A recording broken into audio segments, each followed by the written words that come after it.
Hey, thanks! Velkomin í flæðiskerið á þessum frábæra föstudegi. Þetta eru Rökk og Jói hérna. Flæðiskerið þar sem að við hendum hlutunum í sjóun og sjáum hvort þeir syndi eða sökkvi. Já, og þú ert ennþá fastur í karakter. Ég er ennþá fastur í hey, thanks! Því að þegar ég kemst í gang þá er erfitt að stoppa mig. Þú veist að það var geðlæknir að labba þinn út, sko. Já, ég faldi mig meðan var hérna inni. Eða var það kannski að forðast þig? Já, ég veit ekki, einn var að forðast annan. Ég held að ég myndi ekki vilja lenda í honum og hann myndi ekki vilja lenda í mér. Já. En talandi geðlækna og svoleiðis, við vorum með svolítið spes umræður í síðast þætti. Já. Og fengum mikil viðbrögð. Já.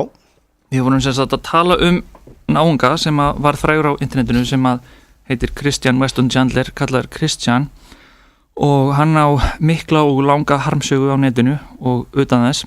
Meir en þú, sko. Meir en ég, já. Ég hef alveg gert mig að fíbli á netinu og annar staðar en ég slaga ekki upp í þennan mann. Nei, þú kemst ekki einu sinni bara það sem hann uppgöta á interneti, sko. Nei, það er erfitt að ná honum í þessu þó að maður byrji snemma og reyni allt sitt versta til þess að takast það. En sem sagt, við fengum mikil viðbrögð sem þætti. Við fjöllum þennan strák, eða ég fjallaði hann af því að ég fékk hann á heilan og mér finnst hann eiginlega eitthvað svona áhugaverðasta dæmi hvað getur farið úrskeiðis á internetinu. Hvernig þú átt ekki að nota internetið, hvernig einstaklingum þú átt ekki að hleypa í internetið og hvað sem foreldri þú átt ekki að láta gerast þegar krakkarnir komast á netið. En sem sagt, í stuttumáli sagt, svo við rifjum upp síðast átt, þá er sem sagt Christian, hann var á internetinu, hann var með teiknimyndasögu sem hann gerði og hann auglýsti eftir því að hann væri einmana og langaði eignast kærustu. Og hann lenti margra ára í rauninni brjáluðu einelti og stríðinni sem að ég myndi alls ekki segja sér réttlætanleg. Hann því miður þá lærði hann alls konar svona rasista viðhorf og sem sagt ekki bara rasista heldur líka homofóba viðhorf á foreldrum sínum og það gerði svolítið að hann fekk í rauninni minni samúð kannski heldur en hann hefði átt að fá út á einelti. Það voru margir sem í rauninni réttlættu einelti út á hans ömurlegu viðhorf. En Christian er einhverfur, hann er sem sagt með dæmigerða einhverfu, hann er sem sagt samt eins og kallað high functioning, hann er með háa virkni, hann getur svona flesta sem venjulegt fólk getur en er mjög blindur á mjög marga hluti eins og margir einhverjir eru, hann sér ekki háð, hann skilur oft ekki svona hlutina og hann hefur ekki verið alinn rétt upp, hann hefur ekki verið látið taka ábyrgð á hlutum og foreldrar hans kennt honum mjög ömurlegu viðhorf. En við fjöllum þennan strák sem hann er yfir 30 núna, hann var svona milli 20 og 30 þegar þetta byrjaði, þannig að hann er ekki barn en ekki mjög mikið þroskari en barn þegar þetta byrjar að gerast. Já. Og við fjöllum þessa harmsögu hans sem er nokkuð löng og í rauninni ótrúlegri en lygasaga. Og er ekki hægt að fara yfir hana í nema fleiri þáttum en einum? Nei, þannig að við skulum ekki fara út í hana aftur en allavega hana, það sem er málið er að ég segi, þú veist, þetta er ekki réttlætanlegt en ég hló oft að því sem kom fyrir hann því margt af því er í rauninni ótrúlegra en lygasaga. Ef þú ættir að búa til sögum einhvern svona sem lendir í þessu, þá myndir þú ekki skálda svona, þú myndir hugsa, nei, þetta er of ruglað, þetta er ekki, trúverðug saga, þetta er of fake. Og sem sagt, eins og ég segi, ég hlóa sum í þessu, ég finnst sumt af þessu fyndið innan hörmungarnar í rauninni og það fór fyrir brjóst af mörgum. Þetta er misjant með fólk í rauninni, að ég líkti þessu svolítið við sem að fór líka fyrir brjóstamörgum að ég bara móðga allt Ísland sem sagt í gær að þetta er svolítið eins og þú sérð gamla konu detta í hálku og þú springur úr hlátri en þú veist alveg að þú ert helviti drullusokkur að hafa hlegið. Þetta fór líka fyrir brjóstamörgum og ég skildi segja þetta en þetta er eiginlega lýsingin á þessu. Það er eins og til dæmis með bíómyndir eins og Happiness hjá okkur er líka Anna Hafþórsdóttir, hún er sest, við ætlum að tala við hann leiklist og eftir en svona, hún má svara okkur líka. Já, ég var einmitt svona eitthvað, má ég tjá mig um þetta? Já, þú má tjá það. En eins og ef þið hafið sér bíómynd eins og Happiness, hefur þú séð hana? Nei. Að þetta er rosalega svona ljótmynd, það er margt rosalega ljótt sem gerist í henni og ógeðslegt, en það er húmorinn á milli. Og ég til dæmis gat, sumir hlæja bara að henni, sumir finnst hún bara ógeðsleg, get ekki horft á hana. Ég svona bæði skynjaði ógeðið og sorginni en ég gæti líka hlegið á köflum og Chris er svolítið svoleiðis og ég veit alveg að það er rosalega gráu svæði að hlæja einhverju svona, getur virkað eins og ég hafi í rauninni verið að réttlæta eineltið, en það var allavega ekki sem sagt, ekki það sem ég vildi gera. Það eru líka takmörk fyrir hversu mikil drullusokkur ég er, einhver smá. En við fengum sem sagt til dæmis ábendingar frá atvinnusálfræðingi sem var alveg miður sín yfir þessar umfjöllun og hérna hún meðal annars talaði líka að því ég kallaði foreldrarnas vitleysingu og svona að foreldrar fatlaðra og einhverfa barna fá oft mjög svona óvæga gagnrýni eins og bara, þú veist, getur þú bara ekki alið þetta barn upp og barnið kannski sko með brjála ADHD kannski, þeir bera enga ábyrgð á frekar en barnið sko. Já, og geta ekkert stjórnað eða þú veist fælni þegar þú veist einhverfur þar sem þú fær kannski kast ef þú heyrir eitthvað hljóð og bara djöfulli krakki ná þegar gast ekki alveg hann upp. Þetta er oft mjög óvæg gagnrýni sem svona fólk fær og frá öðru fólki sem myndi sko ekki geta alið börninu betur en þetta. Og ef maður á að setja þetta í eitthvað samhengi til að reyna að skilja þetta, að þá er margt innan gæslappa eðlilegt fólk með fóbíu, eins og flugfóbíu, flughræðslu, hræðslu við köngulær. Þú veist, þetta er ekkert öðru en að segja þeim bara, þú veist, að könguló sé ekki hættulega, að segja að maður séu litla líkur úr deyr í flugi, þú veist, þú getur ekkert endilega ráðið við allt svona. Hins vegar, í tilviki Kristjáns, þá eru foreldrarnir virkilega hálfvitar. Þau eru það. Þau, þú veist, kenna honum alls konar rasta viðhorf, þau stoppa ekki bullið af þegar það er alveg augljóst að þetta eru tröllað, þau ætluðu að keyra hann í annað fylki til þess að hitta einhverja stelpu þegar það er búið að koma fyrir hann kannski 7 sinnum í röð að hann er plataður gegnum að eiga innan gæslappa internet kærustu. Hann lítur dálítið út, þetta hljómar svolítið eins og þau séu veik líka. Já, ég ætla að vera að segja já, nákvæmlega. Þannig að það er kannski, þú veist, það segir ekki að veikt fólk sé fá þetta, kannski það sem hún meinar, eða ekki, eða þú veist, að þú veist, þau eru líka bara veik og það er bara, allt þetta liðið, það er bara einhverja hjálp. Já, ég hefði trúað því sko. Pappans er dáin núna, mamman sem þá lifandi, en eins og það sem ég til dæmis talaði ekki um í síðasta þætti er að því að það er bara ekki tími í einum þætti, ekki 2 til að lýsa öllu sem kom fyrir hennan gaur. Akkurat. Það er til heil svona viki síða allt ruglið sem var í gangi. Já. Og það var tekið saman bara vídeóan af gaurnum sem að þóttist vera hann til að stríða honum sko og það eru rúmlega 2 klukkutímar á vídeóum, skilurðu. Þetta er þetta fólk ekkert í vinnu eða? Hefur það bara tíma til að vera bara að leggja í einelti á netinu bara allan daginn? Það var sumt fólk sem að var bara þetta er áhugamálið mitt næsta árið er að atast í Kristján. Þetta er fáránlegt. Ég veit að þetta er svo ótrúleg saga. Það var eitt sem að gerði teiknimyndasögu sem var eftirherma hans teiknimyndasögu sem gerði grín að Chris líka sem heit Asperger. Já. Þú veist að því að Chris er einhverfur og sagðist hata fólk með Asperger af því það væri að svona það væri gerfi einhvert fólk að vera að stela einhvern veginn athygli einhverjum eins og að einhverjur fá eitthvað frábæra athygli skilur eins og eitthvað æðislegt að vera einhverjur að þú máttir þig eitthvað af því bara hún nýtist þeim heldur ekki sko. Einhverfa getur haft sína kosti satt að segja en þetta er einhvern veginn svo fáránlegt svolítið spesar með fordóma fyrir einhverjum sem er vægt einhverfur já, nákvæmlega þú veist, ég veit ekki við hverju maður á að líka þetta en hérna því þetta er svo út og ruglað en þessi gaur skilur gerði heila langa teiknimyndasögu mörg alveg sko þú veist blað nummer 1, blað nummer 2, blað nummer 3 af Asperger. Þetta fólk er með svo vond karma núna það er ekkert gott að fara að gerast í þeirra lífi en sko gaurinn sem er hermdötu Chris og gaurinn sem er skrifað Asperger þetta eru færir listamenn það er það fáránlega ef þú horfir á þennan sem að þóttist vera hann er brjálaslega góð eftirherma hann er með ofboðslega góðan sans fyrir húmor hann nær að gera grín að svo mörgu þetta er maður sem ætti ekki vera að leggja einhverjan strák í einhvern nötin hann ætti vera að semja skaupið skilur eða eitthvað líka hvað sem merkilegt að einhver sem leggur svona mikla vinnu í að gera eitthvað svona á kostnað einhvers annars að það sé einhver tíman á ferlinu sem er eitthvað herru, er þetta ekki kannski bara dálítið leðilegt hjá þér að gera þetta sem að stoppi hann af enginn sem er eitthvað svona þetta er ljótt, hættu þessu já, mér er svolítið merkilegt eins og með þennan sem þóttist vera hann af því að hann er náttúrulega komað að sjást vídeo á honum Asperger skilur þú veist ekki hver hann er nei. Hann er svolítið vel falinn sem gerir það og svo var Chris sannfærður að það veri Fat Man af öllum sko annar svona internetvillísingur og Chris fyrir að ráðast á hann og eitthvað svona rugl en þessi sem að þóttist vera hann gerði vídeo þar sem hann klæðis eins og hann og hermir eftir honum og manni finnst svolítið merkilegt að mammans hafi bara ekkert heyrt þetta og bara, heyrðu, þetta er nú einum of, sko, hættu þessu rugli.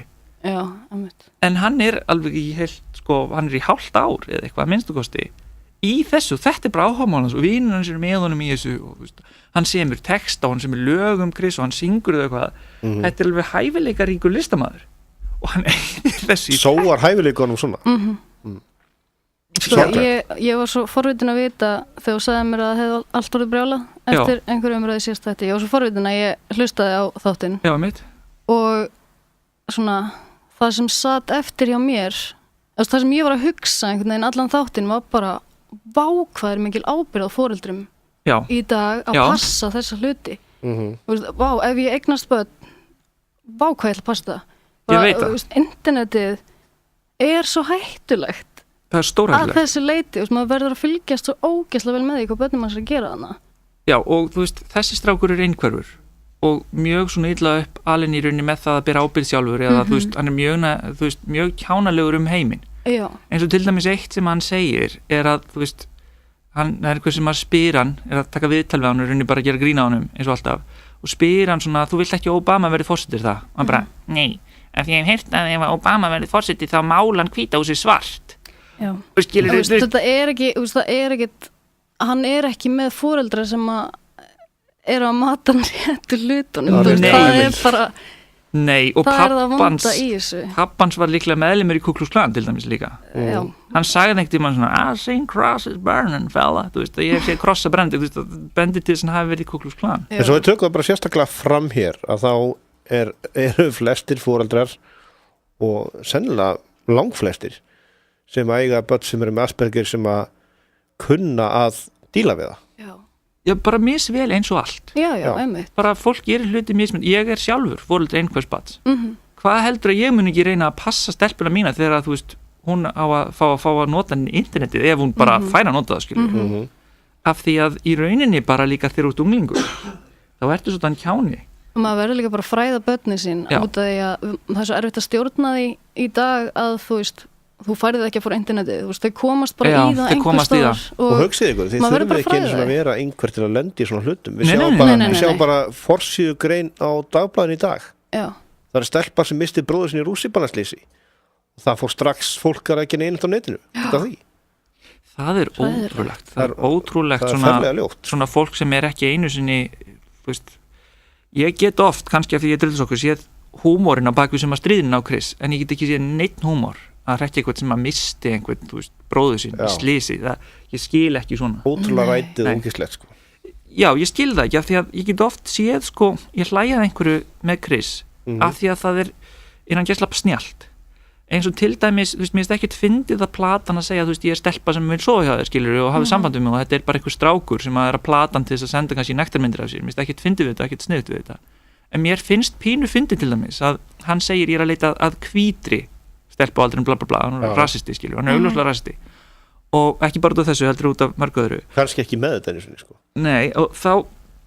líka rasistar hald ofta að það sé ekki rasismi það sem að þeim finnst nei, einmitt þú veist, eins og ef ég myndi kannski segja skilur, mér er alls ekkit illa við naðgrísi en þú veist, auðvitað eru þeir ekki eins gáfaður fólk þú veist, en einhver sem er rasisti getur sagt eitthvað svona með einhvern annan kynþátt til dæmis bara mér er alls ekkit illa við þetta fólk hann trúir því bara virkilega þú veist, það bara á bara ekkit að verða verkfræðingar eða starffræðingar þú veist, þú getur trúa einhver svona urgli en það eru, þú veist, maður hefur heyrt það ofta að fordómar er bara fáfræði þú veist, ofta á tíðum allavega þú veist, ég hef heyrt til dæmis ég mér alls ekkit illa við samkynja þú veist, ekki að vera vondur við þá að setja þá á spítala til að lækna þá að veikinni sinni þú veist, ég hef heyrt svona sko en ég vil samt ekki leiða íbúðuna mína, eitthvað þannig þú veist, nei, að það þurfa að lækna það veiki, skilur það er bara af því að, þú veist, þeir greinilega bara kunna ekki líffræði eða eitthvað, þú veist, ég veit ekki, þetta er fáfræði þeir halda þessi hægt að lækna samkynhneigð og það er bara þeir virkilega trúaði rasistar eru væntalega að trúa alltaf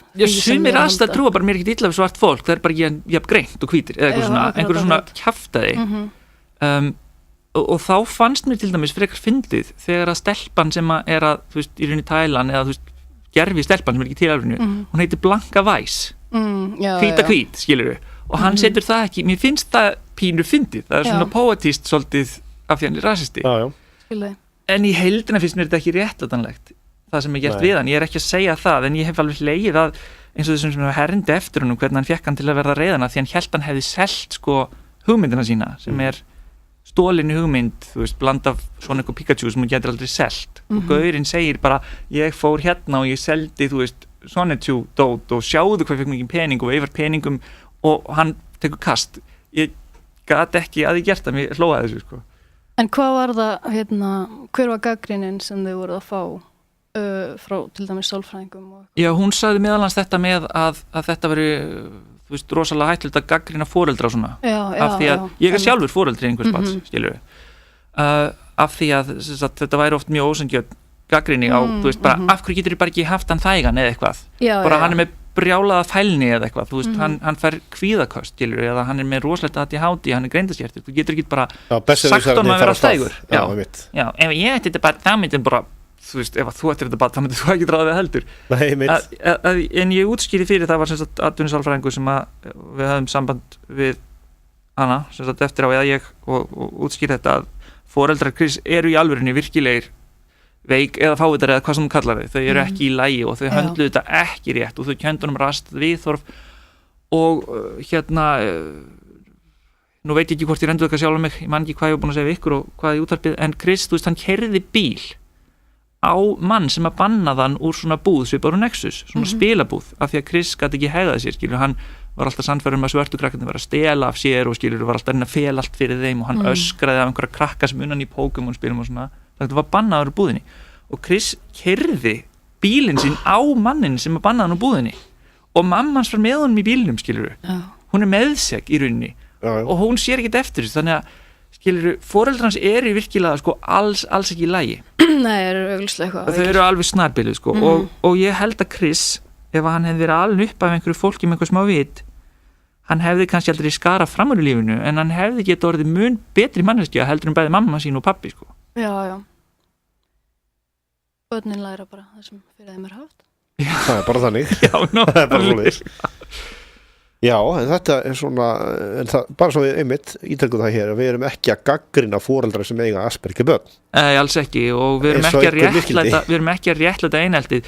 Ég skal játa það að það er á mjög gráu svæði að hlæja að sumu sem á sér staði í einhverju einelti. Ég veit að ég er á mjög gráu svæði með það, en ég vil bara taka það fram að ég meina það ekki sem það að eineltið sé í lagi, skilur. Ef ég myndi sjá frænski síni mín vera að gera þetta á netinu og þú veist, þá myndi ég alveg segja hætti þessu. Já. Þú veist, hætti þessu. Ég myndi kannski ekki geta annað en flissa þegar ég myndi sjá eitthvað svona, en ég myndi sann segja, krakkar, hætti þessu. Þú veist, þetta er einstaklingur og þetta er lélegt. Já, jafnvel þó að hann sé vond manneskja þessuna, sko, þá er þetta samt að sparki minnmáttar. Þú ert að nota þér einhverju minnmáttar, hann er auðtrúa, hann hefur ekki nann senn sem að þú hefur fyrir að skilja bara hvað er lígi og hvað bull. Það er bara ekkert í lagi við þetta. Nei, það er ekkert í lagi við þetta. Það er bara svo rangt allt að það er bara... Já, og ein ástæð fyrir hverju við fjöldluðum þetta er meðal annars bara af því við vorum að tala furðu heima netsins. Já. Og mér finnst Christian vera mesta furðusaga sem ég hef séð á netinu. Og ef þú hefur í rauninni taugarnar til þess að skoða þetta allt og dettur onni þetta, þá er eins og ég segi, þú getur verið sagnfræðingur, þú getur gert sagnfræði ritgerð Christian og rugli, þú getur gert sálfræði stúdíu af öllu þessu bulli.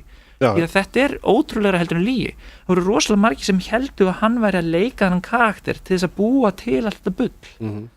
Þangað til að þú veist, fólk sá á vídeo á hann þegar hann var lítill og svona, það sem hann er í fréttunum og eitthvað. Og þú veist, þessi dómsmál eru náttúrulega opinber, það sem hann keiriði á hennan kallana úr búðinu og allt þetta dót. Svo er til ýmislegt svona ljótt í kringum einmitt internetið, hefndarklám og allt þetta, og það er ég að nota eineltistilgangi líka. Já, það er bara gott að vekja athygli á þessu öllu, þannig að fólk geti allavega að passa sig, viti hvað er mikil viðbjór í gangi hann. Já, því að það sem fer netið fer ekki það. Nei, einmitt. Það er bara nákvæmlega það sem er. Eins og þegar pappan sér að segja honum, hann er búin að setja vídeo af húsinu þeirra á YouTube, eða sem sagt eitthvað staðar, hann er búin að senda einhverju tröll í það og húsið þeirra er sóðalegt, það er búin að safna rusl í það, þannig að það er inni óíbúðarhæft. Og pappinn hans er svo reiður og segir, náðu þessu af netinu. Ekki hægt. Það eru 1000 tröll búin að hlaða þessu niður í tölvunni sína og þó þú náður þessu af öllu netinu þá setur einhverja bara aftur. Að þú veist skilningur pappan, hann er verkfræðingur, hann segir bara get all that stuff off of there now, go work on it, get that stuff off of there. Veist, þetta er ekki hægt. Nákvæmlega. Þetta er bara svona. Þetta er rosalegt. Með Christian, veistu eitthvað hann núna í dag? Já, furðulega nokk þá ákvaðan að verða klæðskiptingur. Já. Hann kallar það Tom Gurr, hann klæði svona eins og kona og hann eitthvað að hugsa hvort hann eiga að fara í sem sagt kynskiptið aðgerð. Og hann fekk svona smá plús hjá sumum sem að þú veist, fyrirlutan fyrir að vera homahattari og svoleiðis, að hann rauninni setti svona samkynhneigða fána nýlega á Facebook hjá sér. Það einhver sem fylgist með Facebookinu hans, það einhver tröllar ennþá inni sem hann heldur sér vinir sínir og hann setti það og hann eitthvað að hugsa að fara í svona skiptið aðgerð. En ég held einfallega bara að hann eigi svo bágt greið að hann hafi, þú veist, einhvern veginn bara svo vondar einslu að hann vilji prófa eitthvað annað. Það er erfitt að vita í rauninni hvað hann kemur. Kannski var hann alltaf samkynhneigður sjálfur og var, þú veist, með þetta hatur þess vegna. En hann virtist samt alltaf sína konum alveg áhuga, kynferðislega, sko. Já. Kannski var hann tvíkynhneigður eða eitthvað, ég held að hann sé bara í rauninni mjög örvinglaður með hvað hann vill. Og þá er ég ekki að gera lítið úr þeim sem að þú veist, í rauninni finnst þeir vera af öðru kyni en þeir fæðast frá byrjun skilur og fara bara, ég er ekki að meina að þú þurfir að vera eitthvað örvinlega til þess að vera í svona aðgerð. En hann er líka búin að lenda í einhverjum dómsmálum af því að hann slapp eitthvað auðvelt með þegar hann keyrði á hann náunga. En hann er alltaf að lenda í einhverjum vandræðum núna, hann er alltaf að, þú veist, vera bannaður einhverjum búðum fyrir að hefða sinns vasni og koma ánga aftur. Og nýlega til dæmis þá, hann var að fremja í rauninni skemmdarverk einhverju búð af því að hann er, þú veist, svo fastur í einhverju svona rugli einhverju hjá sér að litnum á höndunum á Sonic var breytt og hann var brjálaður yfir því eitthvað, þeir eiga að vera svartir og fór og tússaði yfir þetta á sem sagt myndum af þessu kvíði í búðum og er bannaður þaðan og svo fór hann inn í einhverju svona búð og einhver sagði bara hei, þú mátt ekki koma hérna og þá spreyjar hann piparsprey, þú veist, ekki hitt ekki alveg á gaurinn en hann spreyjar piparsprey, þú veist, á náunga sem sagði bara hei, þú mátt ekki vera hérna að því hann segist að hafa verið hræddur og þú veist, hræddur með hinni beitis ofbeldi en það sést alveg að hann, þetta er bara gaur sem stendur nálægt og segir bara hei, þú mátt ekki vera hérna og spreyjar og hann er alltaf gerandi svona hluti þannig að það sem er í rauninni hættulegast er að hann muni lenda í steininum. Já. Og það er ekki gott að lenda í steininum ef þú ert svona maður, það er eiginlega, þú veist, hann þyrfti að fara á einhvern verndaðan stað sko. Já, hann þarf að fá hjálp. Hann þarf það nefnilega. En ef þið bara vitið, hlustundur, ef þið vitið einhvers í svona vandræðum þá, þú veist, bara bjóði hjálpina. Já, það sem er líka virðist hafa háðunum er að það er eins og foreldrar hans hafi haldið líka að allt kerfið væri ennþá eins og í One Flew Over the Cuckoo's Nest að það væri bara settur í spennidrýju ef þú veist eitthvað erfiður eða öðruvísi og þú veist inn á hæli þannig að þau fengu aldrei neina hjálp fyrir hann. Nei, nákvæmlega. Og þetta eru líka Bandaríkin, það sem að kerfið er ekkit endilega best fyrir þá sem eiga svona vandamála að stríða. Bara annarkvort áttu fullt af peningum annarkvort áttu fullt af peningum og þú getur fengið eitthvað eða þú mátt bara éta þess mútið frís þannig að hann fekk aldrei almennilega hjálp. Nei. En þið hlust á Flæðiskeri útvarpi sögum sem á að vera afþreyingaþátturinn er komið út í samfélagslega vandamál. Það er bara alltaf að fara stundum í það. Já. En þið hlust útvarpi sögum Jóhann Kristjáns og Rökkvi Vésteins með ykkur og Anna Hafþórs leikona hún ætlar að spjalla okkur meira hér á eftir. Já. Rökkvi Vésteins og Jóhann Kristjáns með ykkur hér og Anna Hafþórsdóttir leikona. Við getum vonandi hægt að tala Kristján núna. Já, og við gefum hún bara frí. Já. Vonandi fara frí frá hinum tröllum líka. Ég er ekki bjartsýnn með það en annað sem ég er bjartsýnn er með það er leiklistaferill þinn, Anna. Já. Hann er bara gott út bjartsýnn á hann. Já, ganga frábærlega. Já. Hvað ertu búin að leika í mörgum myndum núna? Ég er búin að leika aðalhlutverk í 2 myndum. Já. Svo var ég aukahlutverk, lítið hlutverk í Vonarstræti. Já, ég sá þá mynd en ég man ekki eftir þér. Hvað varst að leika þar? Ég var að leika stelpu, ég held að ég sé í 2 eða 3 senum á ljóðabarnum.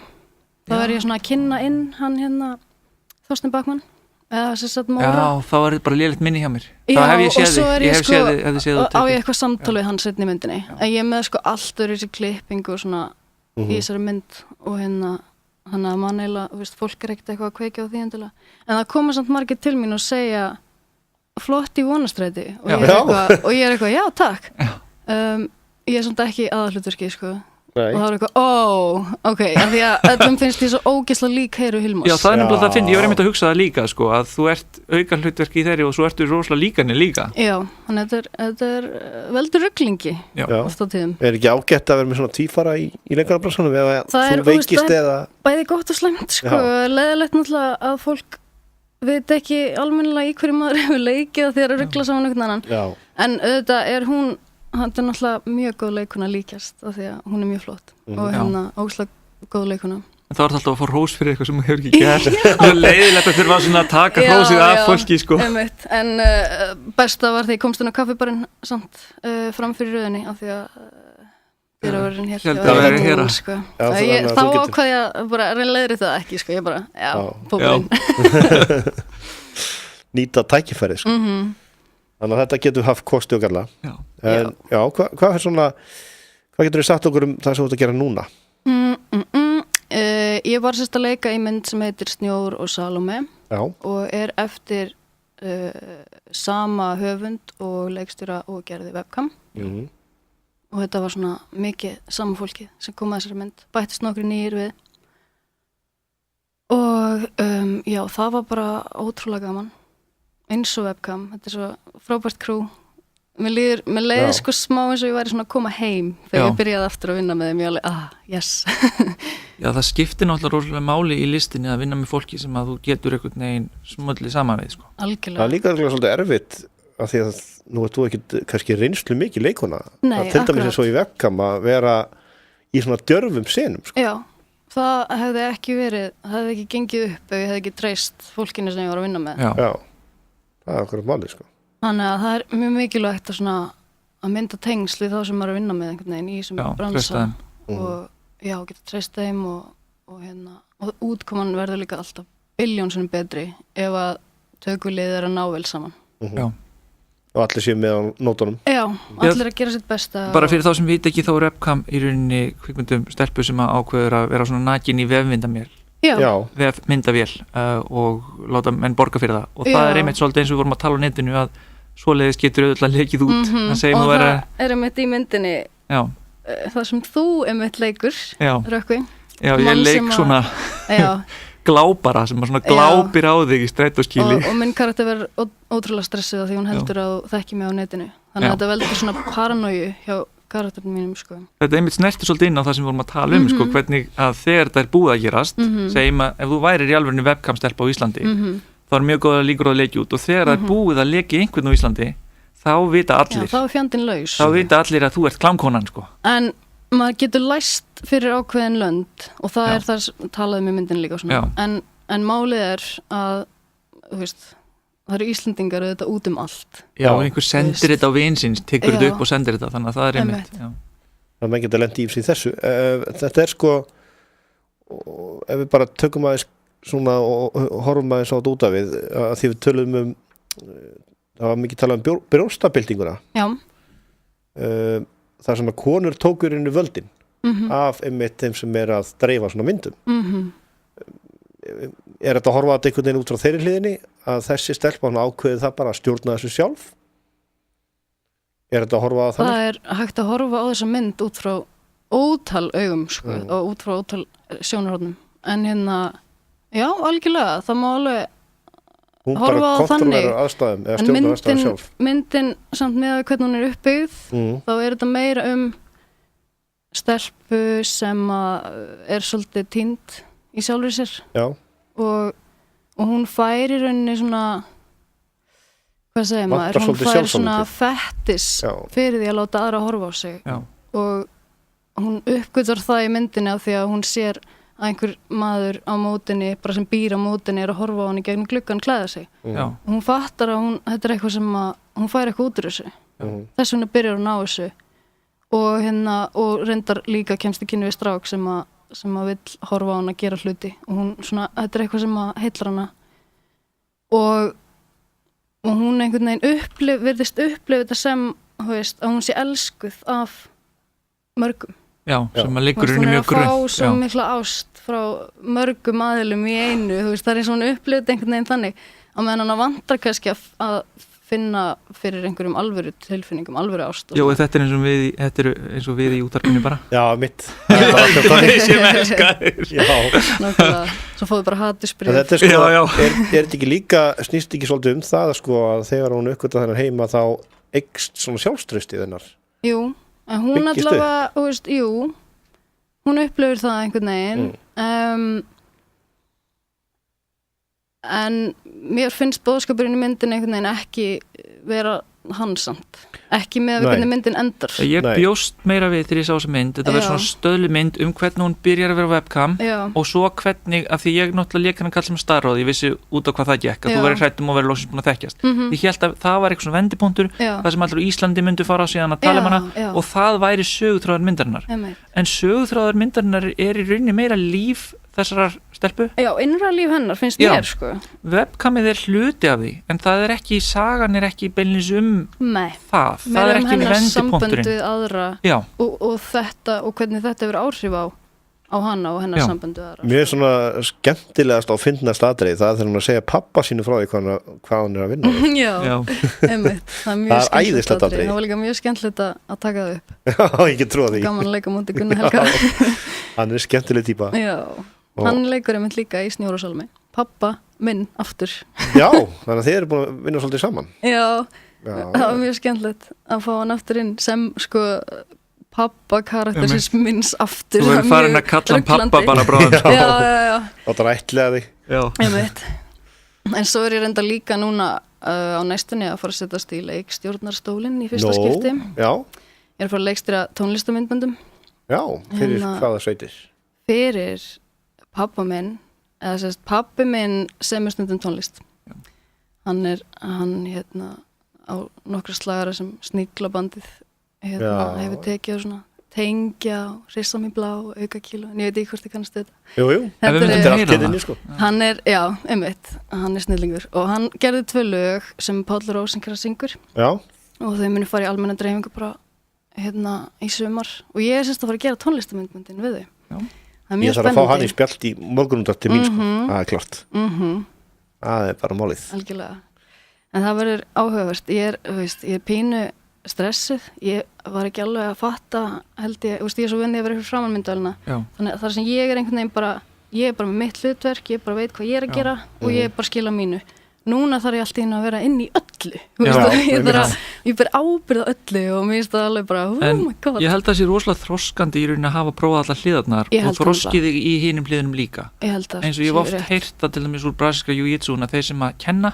þeir fara að verða miklu betra glíma því þeir skilja þá öll smáatriðin þeir þurfa að láta alla hina skilja þau Við sjáum bara Baltasar hann var einmitt að fara þessa leið hann fóð því að leika yfir í leikari og svo leikstjóri Ég er næst í Baltasar en ég þekki þetta svolítið úr eins og uppistandinu að vera síðan að skipuleggja uppistand og gefa ráð og eitthvað svo leiðis að rosalega þegar ég hætti því var ég orðin fegin að bara geta að fara aftur í mitt eigið ég að þú veist gera það eins og ég vil ekki þurfa að ágjöra af öllum hinum og hvernig þeir eru og hvernig þeir fungera saman Akkurat, það getur verið slítandi Mjög, en ég held að það sé mjög, mjög þroskandi ef þú hefur orkun í það og maður lærir að því En fyrir svona unga leikonur, hvernig er bara að komast inn í bransan?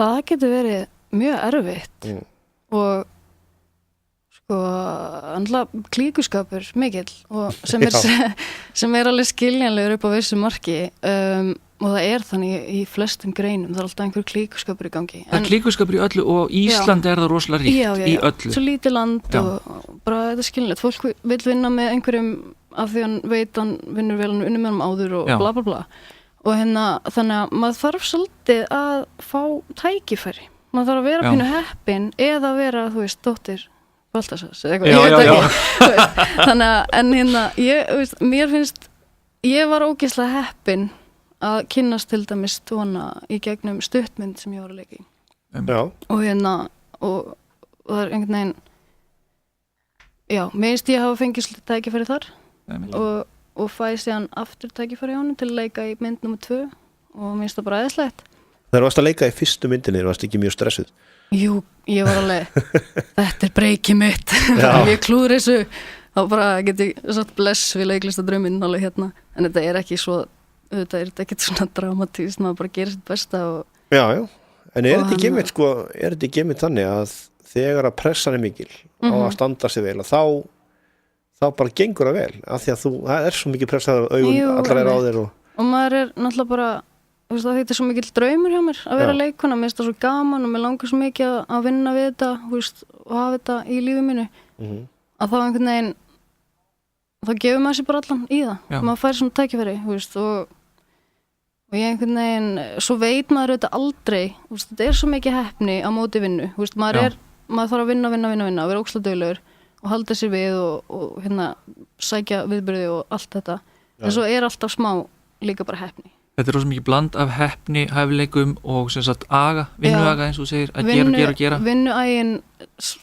á mínum mati er mikilvægastur af því að þú færið það ekkert það er mjög sjaldgæft að þú sért eitthvað heppin eða ert ekki að vinna fyrir því þú færið tækifærin út frá því að vera duglegur vera búin að vera að gera mikið og gera margt og þá færið kynnist mörgum fólki og svona og ef þú færið frábært tækifæri og ert latur þá rennur það úr höndinum að þér á endanum akkurat, það er svolítið þannig svo líka bara leikara sem að einmitt eru eftirsóttir þeir þurfa að leggja miklu meira ásegildu kannski maður gera aðri því að við sjáum tökum dæmi bara mann sem er að leika sköllóttan anorexíusjúkling það getur þurft að leika eftir hálft ári í mynd þar sem er að leika feitan fúlskeggjaðan kall akkurat og þarf að létta sig og þyngja eftir þörfum Já, einmitt mér finnst þetta dálítið skemmtilegt mér finnst þetta dálítið spennandi ég væri til í að fá bara eitthvað hlutverk þú ert að fara að leika boxara nú þarf þú að verða bara geðveikt mössuð og læra box ég myndi bara yes,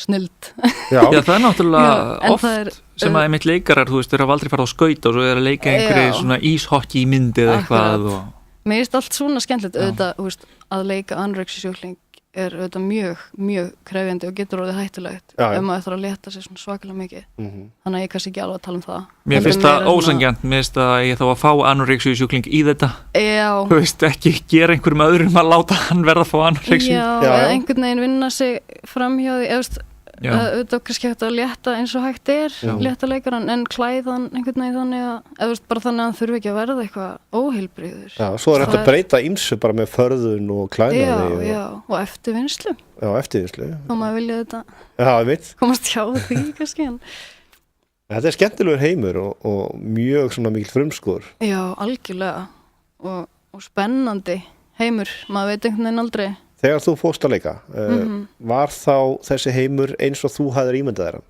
Nei. Bara strax, nei. Sérstaklega ekki bara leiklistin sjálf.